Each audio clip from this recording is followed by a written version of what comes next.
Şimdi mən bir qaçığa 2 dal toxumunu çəkib alayım.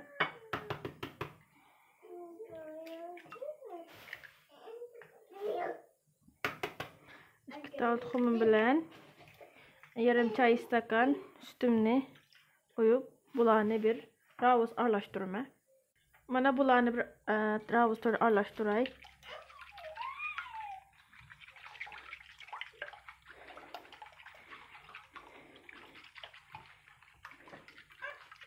Endi biz bu təmlənən toxumumuzni aldı bilen toxumğa anandan keyin unumuzga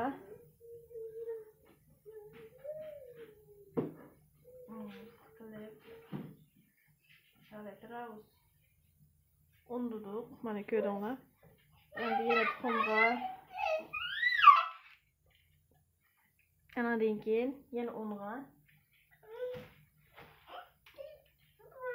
2 qatim unga anandan keyin toxumumga anandan keyin geleta unumga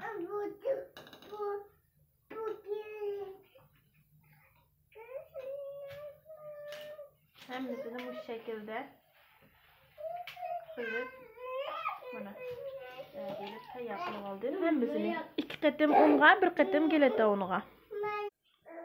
Mana bu holatda men to'qlarimni tayyor qilib oldim.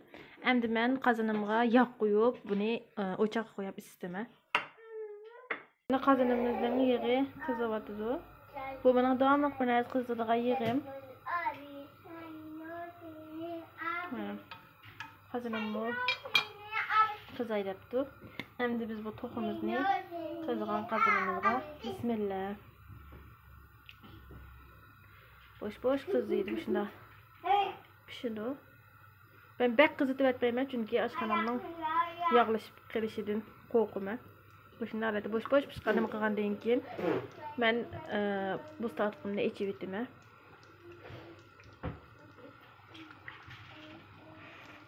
Mana bu holatda qizyapti.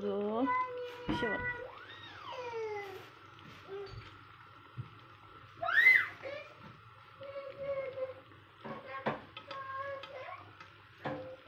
Ne ko'rdinglar, bu holatda pishyapti. Men buni hozir o'rib qo'yay.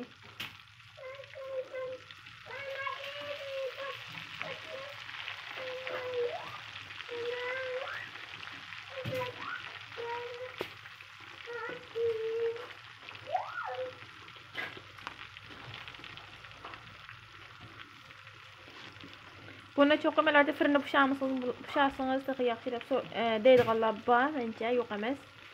Men yog'da pishirishni yaxshi ko'raman. Onun ta'mi boshqa, fırından ta'mi boshqa.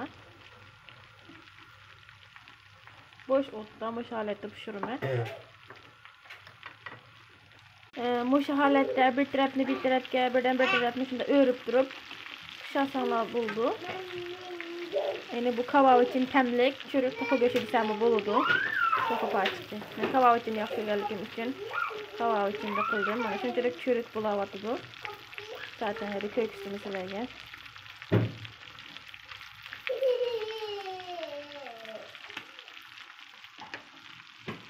Şimdi bu halatda pişti. Endi ben bunu süzüp alayım.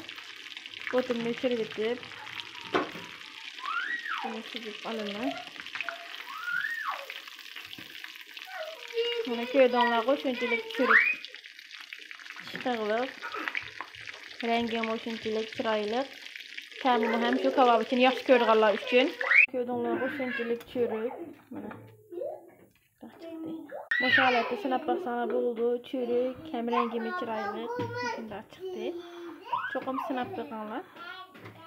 Fırında pishirishmasanlarmi, yog'da sag'atsanlar bo'ladi. Kebap için temlik hem şunçalik çürük avadını aldığınlar hem. Mana. Bu holatda çürük çıktı. Sınab baqinglar inşallah.